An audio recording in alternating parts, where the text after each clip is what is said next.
Лев приходит к умирающему рейнджеру в больницу. Но то, что происходит дальше, действительно невероятно. Дорогие зрители, прежде чем мы продолжим, напишите в комментариях, где вы находитесь. Нам правда интересно узнать, из какого вы города. Приятного просмотра. Высоко в драконовых горах Южной Африки, среди отвесных скал, облаков и бескрайних саванных лесов, находился забытый людьми национальный парк под названием Эмералд Хиллз. Там, на окраине заповедной территории, в одиноком деревянном доме жил старый рейнджер по имени Дэвид Хантер. Ему было далеко за 60. Без семьи, без близких, без громких воспоминаний, только природа, старая рация, котел для чая, десятки потрепанных книг и дом, где все дышало землей. 30 лет он служил парку, охранял животных от браконьеров, лечил раненых птиц, патрулировал тропы, чинил мосты и молча следил за сменой сезонов. Все на станции звали его «Хранителем равнин». Поговаривали, что он умеет разговаривать с дикими зверями, не словами, а глазами. И, возможно, это было правдой. Дэвид не считал свое одиночество печалью. Он был дома. Земля не требовала от него ничего, кроме уважения. Каждый шорох, каждый след на земле, каждый запах был ему знаком. Он знал, где гнездятся орлы, где львы отдыхают в полдень и когда дождь придет раньше, чем обещают облака. Однажды в промозглый день, когда небо опустилось до самой земли, а туман висел между акациями, Дэвид вышел на патруль. Он шел вдоль узкой тропы, ведущей к ручью под старой скалой, когда услышал глухой рык, тихий, хриплый, словно выдохнутое страдание. Он замер, прислушался, шагнул в заросли и увидел его, молодого льва, одного, с тонкой, еще не до конца сформировавшейся гривой. Он лежал у воды, раскинув лапу, в которой зияла открытая гноящаяся рана. Насекомые ползали по воспаленной плоти, и казалось, что этот зверь уже почти сдался. Но когда его глаза встретились со взглядом Дэвида, в них еще жила искра. Больная, отчаянная, но настоящая. Дэвид опустился на колени, достал полотенце, вытер со лба пот, а затем заговорил с ним. Тихо, спокойно, будто обращался к другу, вернувшемуся после долгого пути. Он не приближался сразу. Лишь после того, как лев не сдвинулся с места, он осторожно открыл аптечку и начал обрабатывать рану. Лев содрогнулся, но не вырвался. Когда приехала машина спасателей, Дэвид настоял, чтобы его взяли с собой. А когда ветеринар спросил, как назвать животное в реестре, он ответил: «Орион. Это значит «тот, кто будет жить». Так началась история, которую потом будут вспоминать десятилетиями. Ориона доставили в ветеринарный центр, его прооперировали, зашили рану, поставили капельницы. А Дэвид остался рядом. Он ночевал у клетки, читал ему вслух из старых книг, рассказывал истории. О том, как однажды заблудился в грозу, как спас орленка, как молчаливо прожил зиму, когда дождь шел 40 дней подряд. Орион не отвечал, но он слушал. Его глаза постепенно прояснялись.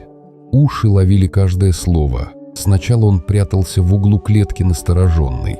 Потом начал медленно приближаться. Он больше не рычал, не шипел, не отворачивался. Он просто был рядом. Дэвид каждый день приносил еду, воду, лекарства. В жару ставил рядом с вольером таз с прохладной водой. В холодные ночи накрывал льва одеялом. Он ничего не ждал в ответ. Он просто заботился. Когда однажды Дэвид простудился и 2 дня не появлялся, Орион поднял тревогу. Он ревел всю ночь, метался по клетке, звал. Рейнджеры поняли, между ними возникло нечто большее, чем просто контакт между человеком и животным. Спустя месяцы лев стал сильным. Его шерсть блестела, походка стала легкой и точной. Он тренировался в охотничьей зоне, снова взбирался на скалы, учился выслеживать дичь. Он был готов. Ветеринар подтвердил: он может вернуться в дикую природу. В ту ночь Дэвид долго сидел рядом с ним. Он не говорил много, только смотрел. Потом погладил по гриве и прошептал: «Это твой путь, и я отпускаю тебя». На рассвете вольер был открыт. Орион вышел, обернулся. Их взгляды пересеклись. И в этом молчании было больше, чем можно сказать за жизнь. Потом он исчез в саванне. Но история не закончилась. Через 3 месяца в одно тихое утро у ворот парка раздался рык. Тот самый, уверенный, глубокий. Орион вернулся. Он не подошел к дому, не ворвался внутрь, просто сел у забора и смотрел. Дэвид вышел. Их глаза встретились. Никаких жестов, никаких звуков, только встреча. С тех пор он возвращался каждые несколько месяцев. Всегда на рассвете, всегда до того, как солнце достигнет зенита. Дэвид оставлял для него мясо у забора. Лев ел медленно, с достоинством, будто в гостях. Они стояли рядом, человек и зверь. Без слов, без движений, только присутствие. Годы шли, Дэвид старел. Его походка замедлилась, зрение стало хуже, пальцы дрожали. Врачи поставили диагноз «последняя стадия рака печени». Ему предлагали переехать в город, пройти курс лечения. Он отказался. «Я хочу последний вздох сделать там, где жил, где помню каждый камень, каждую звезду». Он подготовил дом, развесил свои вещи, сложил старую кожаную куртку на спинку кресла. Он больше не ел, почти не говорил, только смотрел в окно, в сторону саванны. Все знали, он ждал Ориона. И однажды в сухой сезон лев вернулся, но на этот раз не молча. Он метался у ворот, рычал громко, рвал лапами землю.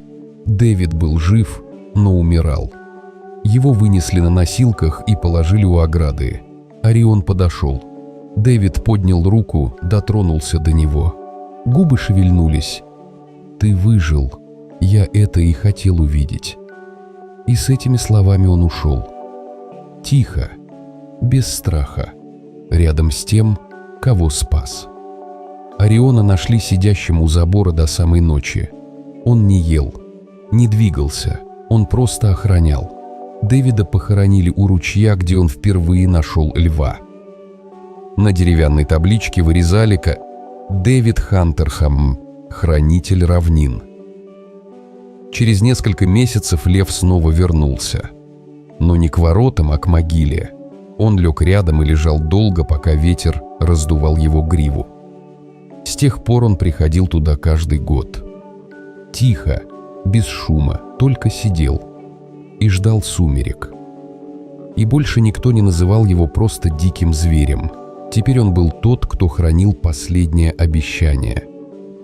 Но история продолжилась и за пределами памяти одного человека.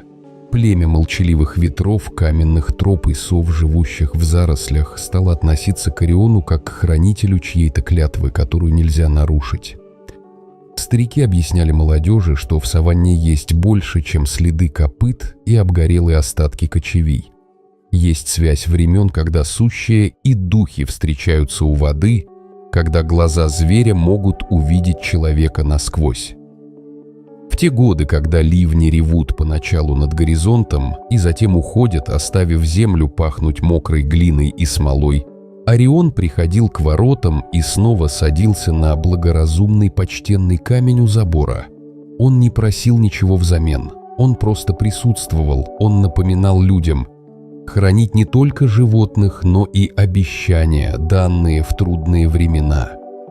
Дорогие зрители, что вы думаете об этой истории, расскажите, пожалуйста, в комментариях. А если вам понравилось это видео, то ставьте лайк и подписывайтесь на наш канал. До свидания.